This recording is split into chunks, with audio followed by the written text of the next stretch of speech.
Outnumbered and out of ammunition, the Israeli forces had to retreat.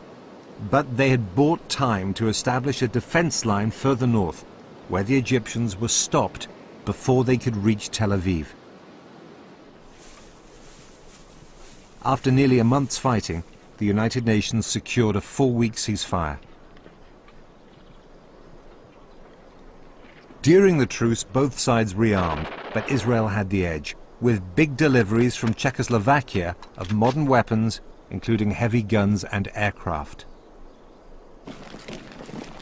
Although hugely outnumbered by Arabs in the Middle East, Israel was always able to mobilize more soldiers. It was now better equipped, organized, and motivated. As far as you were concerned, it was a life or death struggle. Absolutely. This was Israel's most fateful war. It was a case of to be or not to be.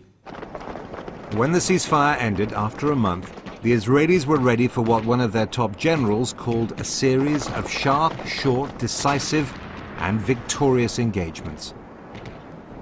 The priority was relieving the pressure on the Tel Aviv-Jerusalem axis.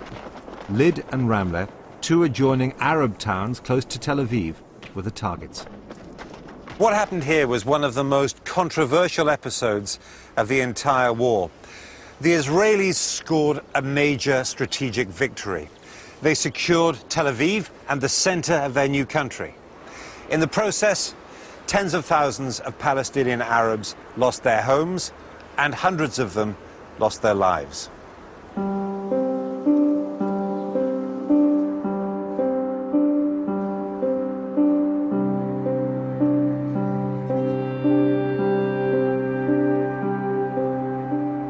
The Haganah killed dozens of Palestinians who were sheltering in a mosque.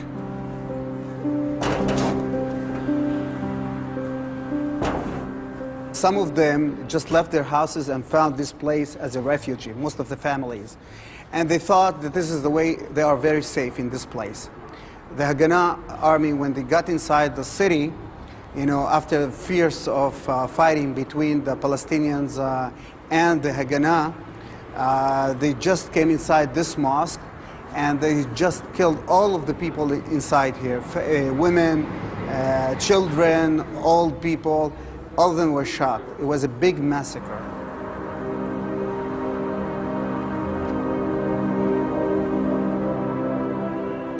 Some of the residents were forced to bury the bodies.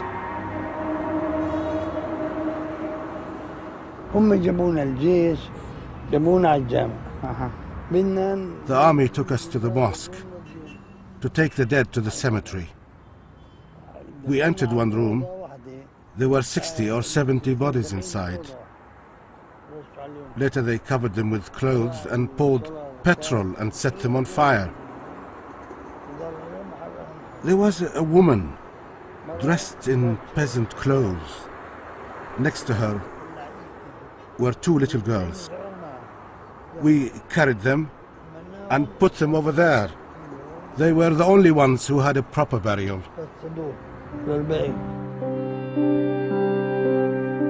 There's a controversy over whether Ben-Gurion authorized the expulsions from Lid and Ramleh. The Israeli commander who signed the order believed that he had.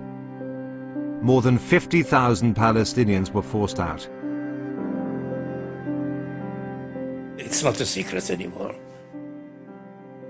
It was called Shoalei Shimshon, the wool of Samson. With jeeps, with the machine guns, it's not a secret anymore. Many things we did, we regret until today. We regret until today. And I think that, but in war you make mistakes.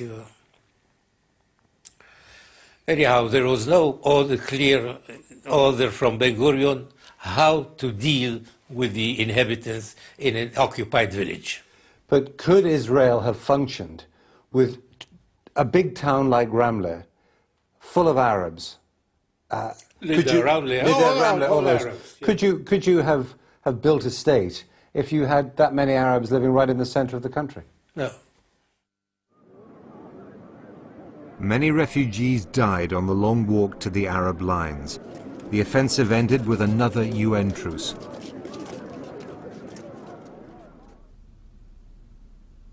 In 10 days of fighting, the Israeli general, Yigal Allon, estimated that 20% of the effective Arab fighting force had been lost, and the War of Independence won, though not ended.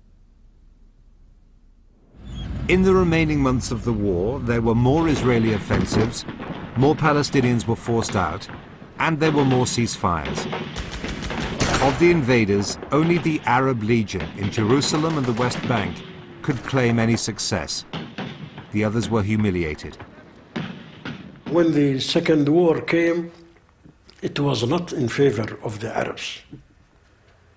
It was totally in favor of the Jews, because there the Jews were able to make victory in Naqab, in the south, and against the Syrians and Lebanese. We were left alone in the West Bank, defending ourselves. By the time Israel seized the last corner of the Negev desert in March 1949, armistice talks had already started. Yad Mordechai was recaptured and became a symbol of Israeli resistance. From November 1947 to January 1949, around 6,000 Israelis, 1% of the population, had been killed. What do you think would have happened if you hadn't won? Well, the Arabs really gave the answer to that question, Jeremy. When someone said to them, but what happened to the Jews once you overrun them? He says, there won't be any Jews. They will have been drowned in the sea. And I have no doubt that it really would have been a Holocaust. One estimate is that around 15,000 Arab soldiers and civilians were killed. Defeat made the Arab world even more unstable. There was no balance between the forces of Israel and the forces of the Arabs. Because in wars you don't only depend on the number of soldiers or the number of tanks. You have also to have political force, and you have to have a unity among those who are going to war. Unity did not exist among the Arab states.